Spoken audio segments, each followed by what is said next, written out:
If you're new to double board PLO bomb pots, this is really the video for you because we're going to be covering some of the biggest mistakes that you want to avoid in this particular game. And this game is getting more and more popular all around the country.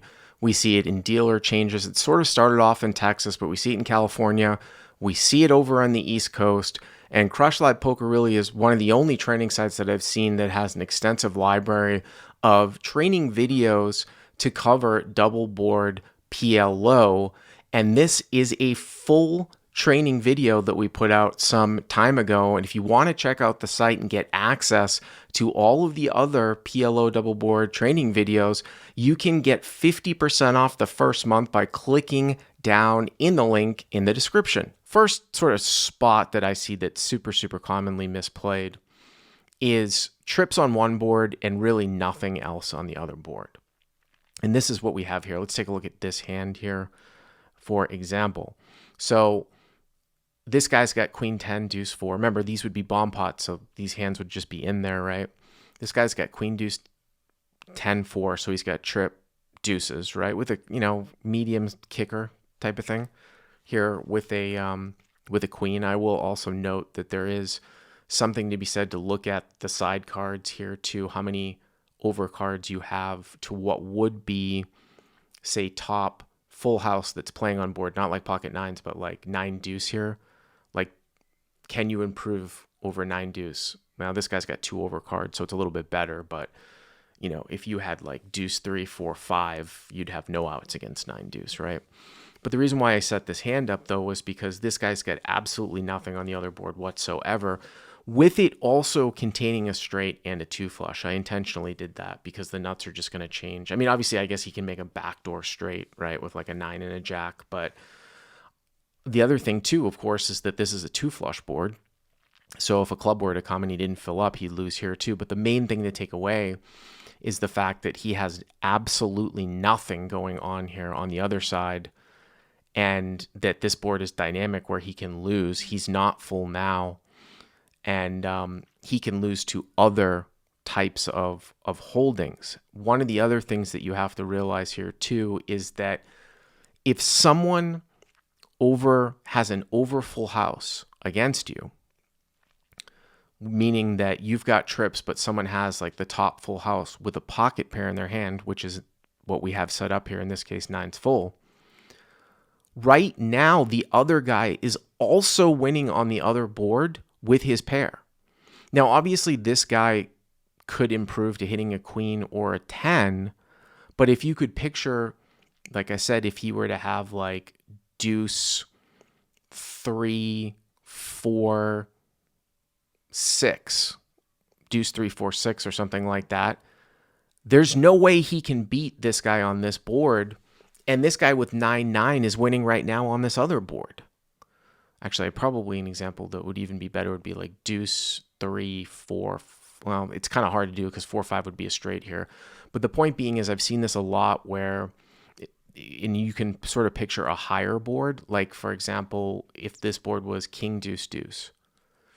Let's say someone had king, deuce on this board of king, deuce, deuce. And the other board's not relevant. And then someone else had pocket kings. Not only is the guy losing with king deuce to pocket kings, but he's losing on the other board as well because the guy has a pair in his hand. So it's very bad to be up against top full house in the form of a pocket pair, especially when you have nothing else going on the other board, because the pocket pair in itself is going to win usually by default. So not only you're drawing dead here for the most part, you're most of the time going to lose here. So this is a hand that I would not really even put money in or not get involved with, meaning that if I had this hand in a bomb pot and I was facing a bet, and especially if there were people left to act behind me, I would just fold. Now, if it got checked to me, for example, on the button, I probably would bet, and the purpose of that bet would be to get everyone to fold. If it got checked to me on the button, I would be betting here sort of as a semi-bluff / equity protection on this board / kind of linked with the semi-bluff here. I just want everyone to fold. I'm not betting to get called by worse, really. I'm just trying to get everybody to fold out. So if you were in early position, mid position, whatever, and somebody bet, it's just a fold. Also, too, with the propensity for sometimes people to trap, although people will usually play their hands kind of straight up, even if you were on the button in like the cutoff bet, I would probably just fold out too, because people can check raise you. People can check raise you here as well. So if you were to run into a hand like this guy is just an absolute horrible, horrible shape. I'm not even talking about the properties of this particular hand here. I'm specifically just saying, like, look how bad a shape this hand is against this hand. And let's pull up the equity over here too. And again, this is a situation where the easiest way to take a look at double board equity, of course, is just to average your equity on both boards. Some people in the comments from last month said that to get precise, I should put the dead cards in, and that's what I did. So we'll take a look here on the board of 9 deuce deuce here with 8 7 6 dead. You can see that here. As you can see, queen 10 deuce 4 has only 6% equity, which is 1 out, I assume, right? Unless I'm missing, I guess, am I missing anything here? I guess it could come like running, queen 10. That's just because he's got overcards. If it came queen queen or 10 10, so 6% on this side. And now on the other side, now this guy doesn't even have a strong hand on the other side here, right? He doesn't even have a strong hand. Like, he doesn't have, like, if he had hearts, he'd have even a better situation. On this side here, you can see that he has 26%, like in the best case scenario, queen 10 deuce 4 against 9 9 here. So how would we figure out the equity? We would just add 6 plus 26 and divide by 2. So the overall equity here in this particular spot is 16% for queen 10 deuce 4 against ace king 9 9 in this given matchup. You can do it the other way too. 94 plus 73 is 168 divided by 2, and you get, about 84%, 16, 17%, something like that. So avoid bad trips, especially on a board where the nuts can change and you have nothing on the other board. You will save so much money in this game if you just do not get involved when you flop trips on one side and have nothing else on the other board, especially on boards where there are 3 straights out there and flush draws. Just totally avoid it. Full house or something else. So this is a pretty, I would say, extreme example where we've got, and I've seen people do this all the time, bottom set down here. Now I did put this up like a gut shot here to a 7, but literally no way to win the low, the bottom board here. I'm saying this is top and this is bottom. Obviously you've got like a backdoor bullshit straight draw. And then you'll see here that what's going to happen, and what I've seen many times too on Poker Bros, is that somebody will have what in essence is a lock on this side and then have like a flush draw on this side. So if this is the case, you are just in terrible shape. So in this particular example, bottom set, bullshit, no chance of winning the other board. And somebody who has a lock on this board, which could just be an ace, if they have any sort of draw, I mean, this down here could have like ace 7 8, could be ace 4 5. It's going to have way more equity than this hand total, because this hand in essence has very little equity down here, and this guy's got a draw up here. So in this particular case, this guy has top and bottom with a straight draw, and obviously a club draw here, and a 9, by the way, too, which cuts some of the boat outs down, because the less chances that the board pairs. And by the way, if a 9 came here, this guy's got redraw outs, and if this guy hit a 2 pair, he's got redraw outs to the boat, and this one just has absolutely no equity whatsoever. So let's actually take a look here at the equities like we did last time. So again, you've got this 3 of hearts, 6 of 9 of club, 6 of clubs, 9 of clubs board, and then ace king jack with 2 hearts. So here we've got the top board where the set's got about 2-to-1 equity, kind of similar to Hold'em with these dead cards, by the way. So 2-to-1 equity, 67% up on the board of 3-6-9, and this guy with the flush draw. But then down here, you can see very little equity, and the reason why he even has any equity is probably somewhat to do with the backdoor straightening thing. So again, very, very easy way to do this is just add your equity between both boards and divide by 2. So in this case, 74 divided by 2 is 37%, right? 37% total equity. And then this guy would have 124 divided by 2 is 124 divided by 2, 62-ish. And that's like kind of a best case scenario here, honestly, for 3-3. If you're getting a lot of money in here with 3-3, this is probably like the best case scenario. And if you can actually start to think about other situations where somebody oversets you on the 3-6-9 board, you just have a recipe for absolutely zero equity. So these ones are even more misplayed, I feel like, especially coming from Hold'em players' backgrounds. They're even more misplayed because of the fact that when we're kind of Hold'em players, and a lot of times these bomb pots go on, these double board PLO bomb pots go on, like in Austin in between Hold'em hands, people just kind of think like a set is sort of stronger or kind of more hidden than having trips. Like in the previous example on that deuce board, everybody can see that someone's got, somebody could have trips, and somebody probably does, right? With 8 or 9 unknown hands. But here with the set, it's not quite as obvious, but you just get yourself in an absolute world of hurt. So this is the exact same concept as the last one. Next spot is a fun one too, and it's very, very commonly misplayed as well. And that is flopping the nut flush. Now, I know this is not the nut flush because it's there's a straight flush out there, but the ace high flush and other types of flushing boards where there isn't a straight flush out there, and having absolutely no possibility at the other side of the board. You can say, well, what difference does that make, Bart? Like, you've got the nuts on one side. Well, here's the thing. On boards that repeat cards, so here we've got a 9 and a 9 here.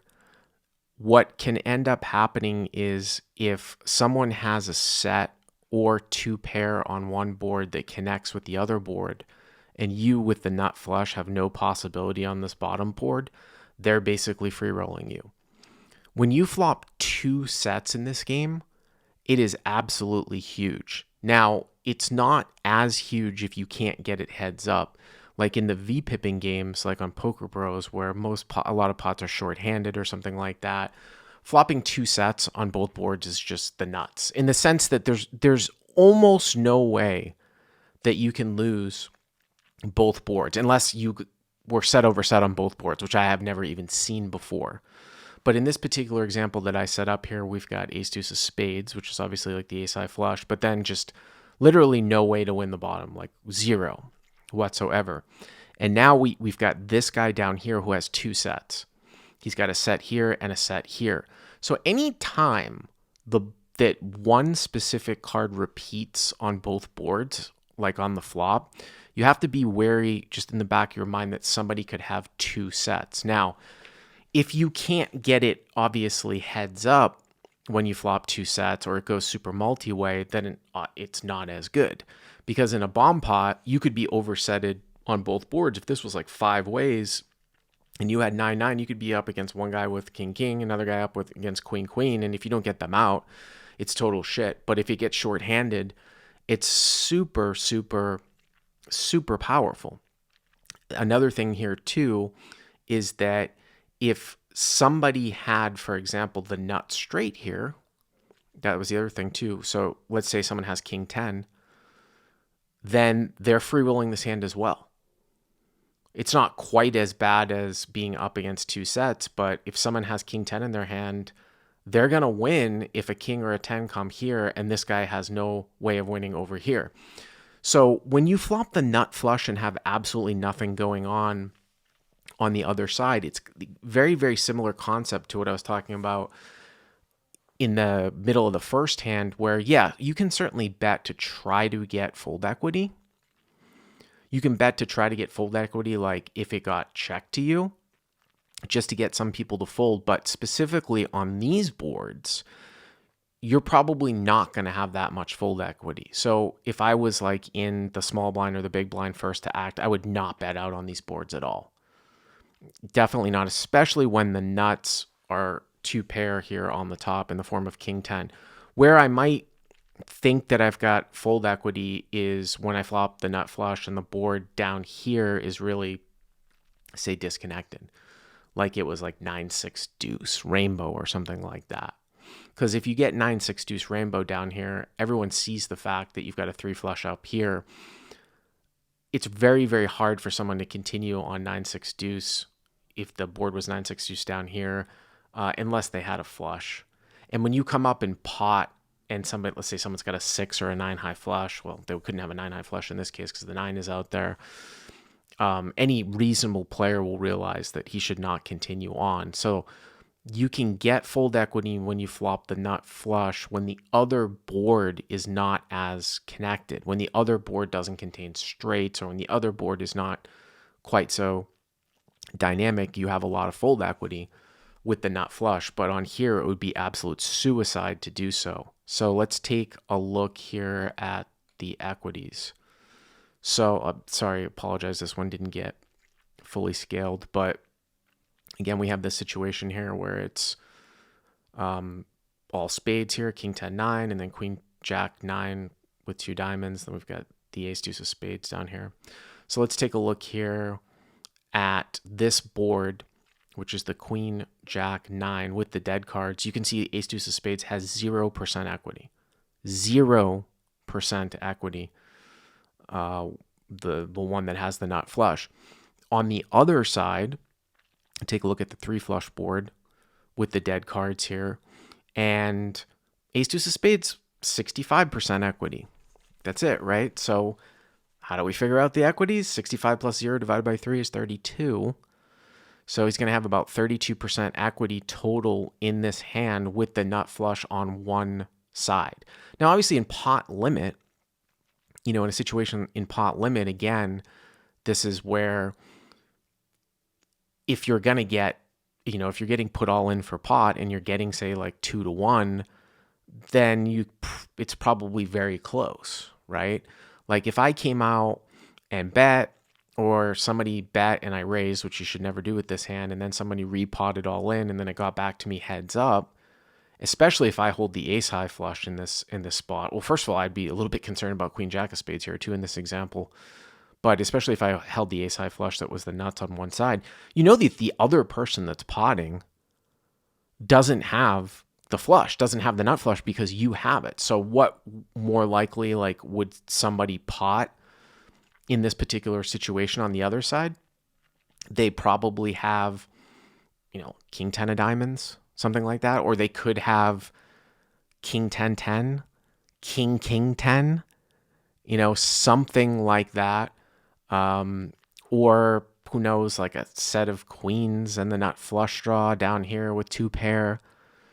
But the point being is that they're going to have equity on your board with the spades, and you're not going to have any equity on their board. So this is the third hand, right? We said trips, killer, sets with nothing going on the other side, killer, and also here too, nut flush with nothing going on the other side, also a killer. This is probably one that people just don't, you can sort of figure out bottom set and bad trips with nothing going on, but a lot of people have a real difficulty playing this slow, or possibly folding.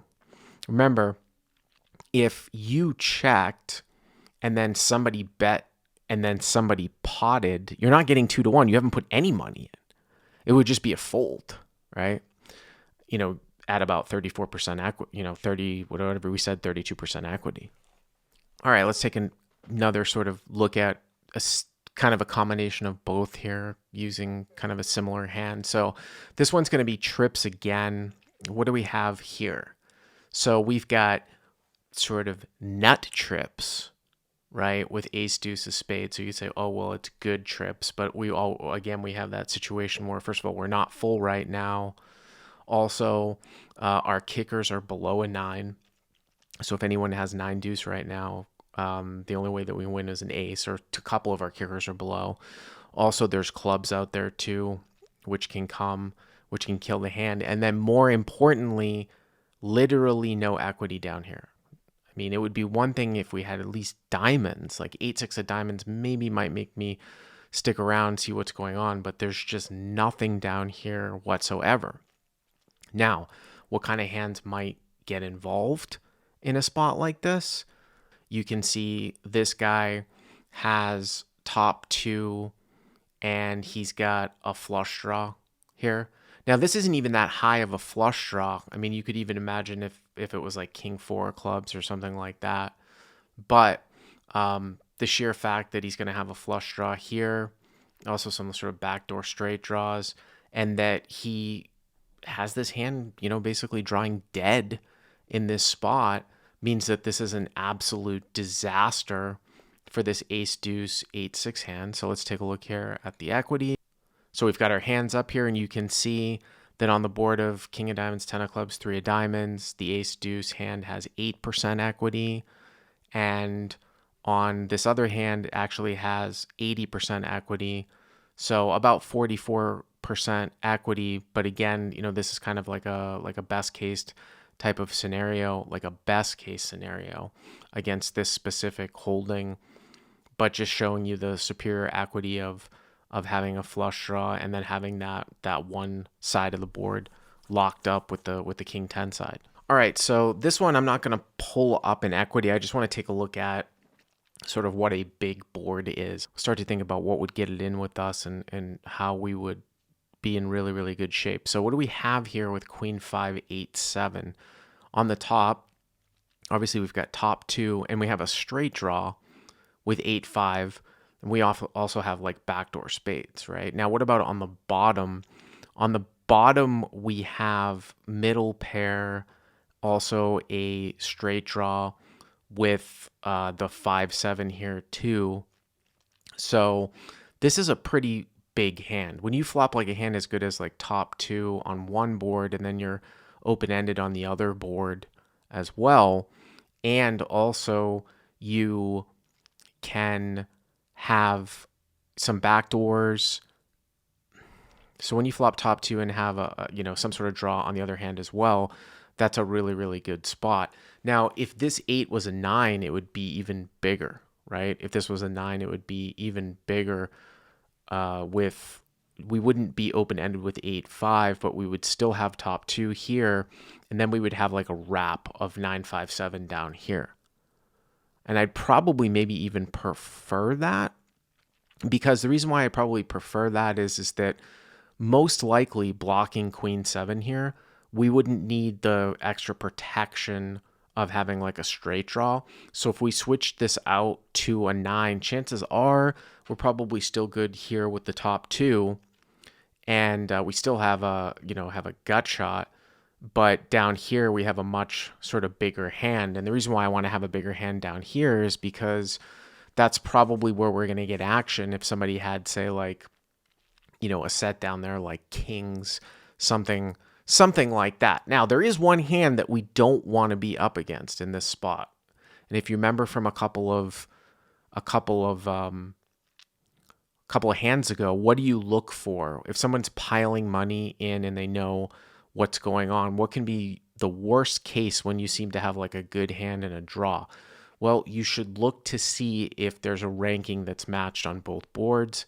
There is. If somebody has a set of 6s here, we're in fairly bad shape. Now, if someone does have 2 sets of 6s here, we would rather have the queen 8, 5 now, so that we can at least have a straight draw up here as opposed to queen 9, 5, which is just a gut shot.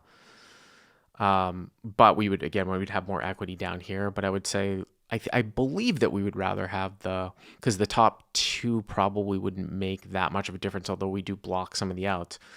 A couple of things here about this. The other sort of bad hand that we're not in great shape against would be, say, pocket queens. But again, with the queen 5-8, at least we're open-ended here, and then we've got the straight draw down here. But what we're really sort of doing well against is pocket kings, especially if we had queen 5-9-7 down here, because we've got this sort of wrap straight draw with the 5-9-7 down here, and then also we have kings beaten with queen 7. Now, obviously, it can come pair, but you can see the 6 is already out there. So it's a great spot to have a good made hand on one board and then be drawing at the other board against a made hand, a so-so made hand on the other board that you have the draw on in a given scenario. But if I got this hand heads up in a certain situation, I would be very comfortable getting, I would say, a lot of money in here with queen 7 open-ended 8-5 here, and then queen 5-8-7 for open-ended middle pair. And again, if you switched it out to a 9, then you'd have even more outs down here. And as long as your queen 7 is good up here, it's even a better spot. Add in the extra flush draws.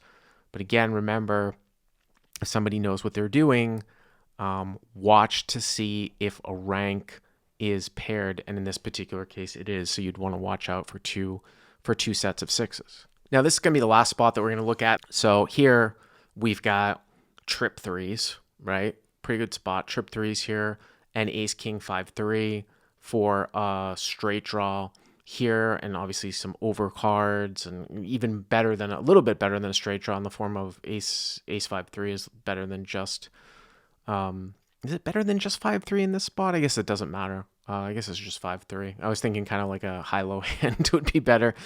But anyways, a straight draw here and trip 3s, right? So pretty good spot for us to be in. The hands that we obviously don't really want to see are 8s. It would be a real disaster if a guy had pocket 8s and a club draw here. We would be in very bad shape if that were the case. Because we don't have a pair up on the top, we only have a straight draw. But, again, I was pretty comfortable putting in a lot of money. If we had clubs up here, it would be even better. If you can imagine, like if we had ace king 5-3 and ace of clubs, right? In this spot, like ace 3 of clubs here. Then we've got the ace 5-3 of clubs and ace 3. That's just going to be a huge hand. And, yeah, I mean, the only hands that we're doing really bad against are the rarest hands that you're going to see is when somebody has 2 sets and they're both in their hand, meaning like if somebody had 8-8 jack, it's just jack 8-8 randomly. It's just it's so uncommon, but we wouldn't want to be up against that hand. But if we had a big draw up here with clubs and ace 5-3, it's flipping anyways. But that's the 8-8 is the one that sort of kills us. So what ended up happening was like this guy checked from the blind. I bet he check raised. He wasn't really all that great of a player. And I just kept putting money in. He kept repotting and he kept repotting and he kept repotting. And we got it all in. And this is what we ended up with here. So we ended up with this. He had ace jack 4-4. Exactly what we were talking about here, where he has almost no chance to win the high. I mean, at least he has like a sliver of, well, here's the problem. Like you say, well, he can catch a 4. There's only one left, right? So if I have a 3 on this side here, he's really fucked because he has one out to really sort of improve his hand. Now, he had a backdoor diamond draw here too. But the problem here, again, is that he's got bottom set. Plus, he had a jack in his hand, too, which cut some of his outs. Now, if I had jack in my hand up here or 6-6, right? If I overset him on this board where he's going nuts with the bottom set, he's just screwed because the jack and the 6-6 beats him down here. Now, obviously, he can draw out with a card, but I've got 2 side cards here too. So again, it just goes to show you, like, you cannot just play like bottom or middle set on one side hard because if somebody oversets you on that side, there's a really good chance you're gonna lose on the other board here as well. And I made the straight at the end, and obviously, I won with ace 3 down here, and I ended up scooping a very, very large pot. Now let's go back and take a look here at the equity on the flop for this hand, how he got it in. Again, 3-8-3 and Jack 6-4. And he had ace Jack 4-4, and he was just going crazy on this bottom set board. And you can see here on the board where it's 3-8-3, the ace king 5-3 has 91% equity. And on the bottom board, the ace king 5-3 had 31% equity. And 8 and 68 would be what, 76? 76. So 76 divided by 2 is 38. So 62 to 38, right? 62 to 38. And again, 91 plus 31 is 162. Well, yeah, so right around there. By the way, I wish I could just continue to plug these things in and be like, oh, what would it be if it was ace 3 of clubs? It was actually quite hard for me to set this stuff up. I had to do a lot of prep work for this particular episode, and a lot of actually going back and fixing graphical mistakes that I didn't see. Because the problem is that a lot of times you put in certain suits that don't matter, but then you end up copying them, like when you get into Pro Poker Tools. And I wanted to make sure that the equities matched up with what was on the screen, so there wasn't actually a lot of prep work here. So in this particular case, again, it's like, you're just like, oh, it's only 62-38, right? Yeah, but the guy was repotting all in though. Once I bet the flop and he check raises and I re-raise and he repots, he's committed much more than 2-1 or 1.5-1 based upon the situation. Now, if I had clubs here as well, take the ace of hearts out and say this was the ace of clubs, it's going to add a bunch of equity. It's probably going to be 45, I would say, maybe something like that, or maybe 40. So say it goes up to 40. Let's say that I had a club draw, it's like an open-ended straight draw, flush draw versus a set. But again, this guy had a jack, so he had one of his outs in his hand too. And then you can kind of go into the weeds with what is dead out there as well on the other board. So if this went up to 40 and this was 91, then you're at 131, and it goes up to about 65%. Because again, all you have to do is just average the two equities, right? This goes down to 60, and then he's 68 divided by 3, 34, 65, 35, something like that. So it's still not quite crushed like we think of crushed and hold'em. But when you're 65% in a split pot game, in any split pot game, overall equity, it's just absolutely massive. And the thing is that it's not, you kind of think about it yeah, it's overall equity, but remember, a lot of times when somebody has one side locked up, they can't lose half. There's always probably going to be slivers of equity in double board, although we had that one example where somebody had no equity, right? Someone was 0%, right? If you take 0% and 70%, you're like, oh, you've got 35% equity. But you can never win the entire pot. You can never win the entire pot if you have 0% equity on one side, right? So, that's sort of the nature of the beast here. So, I hope that helped you guys. And like I said, I'll be doing more of this stuff, more graphics and things like that. But remember, avoid trips. Nothing. There's a common theme here in this video, right? Which is basically avoiding these what appear to be strong hands on one side and nothing else going on the other side, which is trips, sets, especially low and middle sets. And then the other hidden one, though, too, is the nut flush with nothing else going on the other board, where maybe the connection in the other board would give somebody two pair on the flush side or a set on the flush side. You've got to really, really prepare for that.